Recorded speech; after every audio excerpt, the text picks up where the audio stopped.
పొద్దున్నుంచి నువ్వు ఈ హాస్పిటల్లోనే ఉన్నావు, ఏమీ తెలియలేదు కూడా. నర్సులు చూసుకుంటారు కదా, వెళ్దాం పదా. అమ్మా, మంజు దగ్గర ఎవరూ లేరు.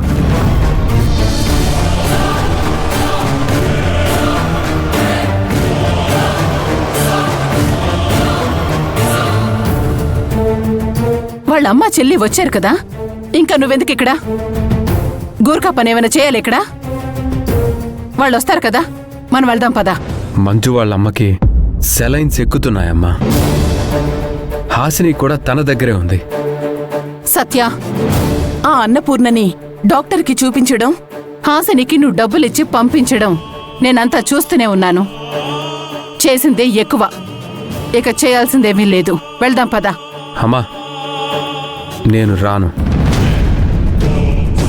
మంజు కళ్ళు తెరిచే వరకు నేనిక్కడే ఉంటాను. సత్య, చిన్నపిల్లాళ్ళ మాట్లాడుకో. ఈ కాకి పిల్ల ఆరోగ్యానికి ఎటువంటి ఇబ్బంది లేదు.